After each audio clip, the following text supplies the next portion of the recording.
Musth. Musth, a condition of heightened aggression and unpredictable behavior occurring annually in certain male animals, especially elephants and camels, in association with the surge in testosterone level equivalent to the rutting season of deer and some other mammals. Musth.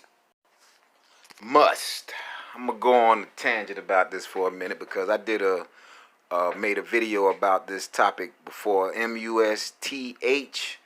I made a video a while back, maybe 2013, 2014, but the video was muted by YouTube. You gotta ask them why. But anyway, I'm gonna revisit this because it's very important, because this study coincides with how I feel about the Negro in America. We don't have our fathers in the house. That's why Negroes acting crazy. I'm just getting to it. You can blame it on police, you can blame it on whatever. We're very effeminate because we're raised by women, our mamas, our aunties, grandmamas, and there's not many men in the household, so we're very effeminate. I knew that. When I discovered the word effeminate, I said, Eureka, that's it. And then here comes, I study a lot, do a lot of research, and I came across this study about musth in elephants. Wow. And I realized, okay, the adult elephants were taken away from the herd, moved somewhere else, and the young elephants start acting crazy, killing rhinos at the watering holes. It's something they don't normally do. And come to find out, it's because the young elephants can't control themselves, so they need the big elephants, they call them the bull elephants, to be there. And I'm just going to sum it up like this. It's equivalent to me of when your father or your uncle or some male that's bigger than you grabs you by your shirt around the collar area and twists it, and you see his wrist and his hands turning, and you feel the force from his hand. Your mom can't do this. Your aunties can't do this. Your grandma can't do it. A male has to do this. Grab that little boy by his shirt, by his neck, twist it and pull him to him. To me, that was the musth in the elephants. Check game while I read y'all this. Teenage elephants need a father figure. The swaggering, the aggression, the attitude, headstrong teenagers can be scary, even more so when they're 8 feet tall and weigh 6 tons. When Gus Van Dyke was an ecologist at Pilanesberg National Park, South Africa, he was worried by a series of attacks on the park's rhinos. As described in the BBC Earth podcast, badly mutilated rhino carcasses were discovered, over 50 in all, with wounds to the top of the shoulder and neck, which suggested worryingly elephants.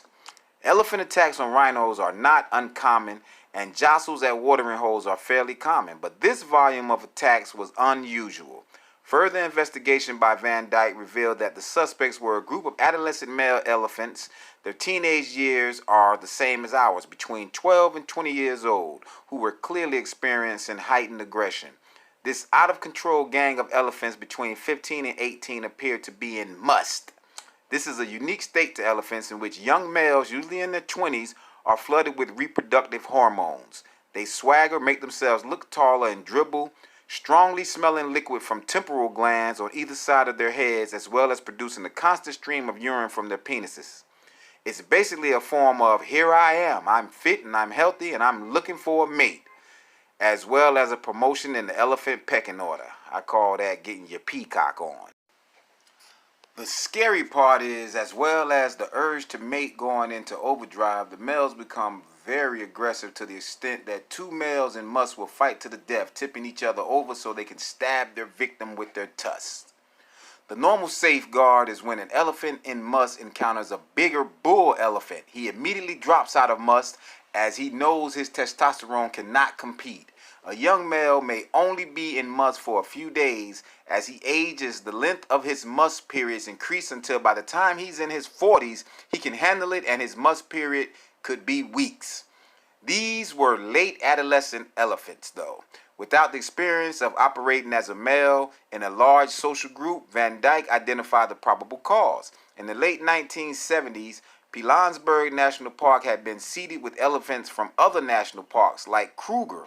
Huge bull elephants were extremely difficult to transport, so young males, females, and babies were introduced. As a result, there were no older bull elephants to push these youngsters out of musth. The huge rush of testosterone was overwhelming them and driving them to aggressive behavior. Van Dyke realized that Musth was the key to stopping this delinquent gang. So the decision was to either control it artificially, castrate the young males, or go back to basics and find a natural solution. The answer, he felt, was to put a natural stopper on the Musth by introducing big bull elephants. He was right. 6 large bulls were introduced from Kruger National Park who towered over the adolescents. And literally within hours, the teen thugs had dropped out of Musth. No more rhinos have been killed since by rampaging youngsters. This Musth story was used in an American academic paper as an example in human adolescence of the importance of a stable society and a father figure to provide boundaries for teen males. The young males that were getting into these elephant gangs had no template of good social behavior and were at the mercy of their rampaging hormones, which was putting them at as much risk as those around them. The result was a happy ending for the elephants in Pilanesberg, and one from which maybe we can learn. So what I take from this is that we can study elephants and find a name for the elephant's aggression and why they act, crazy and aggressive towards each other and towards the rhinos at the watering holes and kill each other sometimes, kill their own calves. But we don't see how not having a male figure in the household can make the black man or the black young man go astray and act crazy. You see how I tie these two stories together, and I always have these two studies with the elephants, with the Musth and going through Musth and the big elephants saying, hey man, calm your ass down. And the analogy of a young Negro out here in the streets acting banana, want to join gangs and disrespect everybody and get shot by the police or whatever.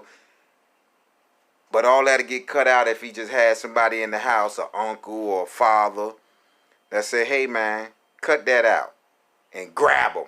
But no. We gonna act like donkeys and blame the white man. But this that Lyndon Johnson, Democrat, when he passed the Civil Rights Act and gave that welfare to the women, and he don't have to have no man in the house, that made the woman be able to say, I don't need you, you sorry motherland. You get out of here, we gonna eat anyway. Lyndon Johnson, how you Negro voting Democrat for the next 200 years?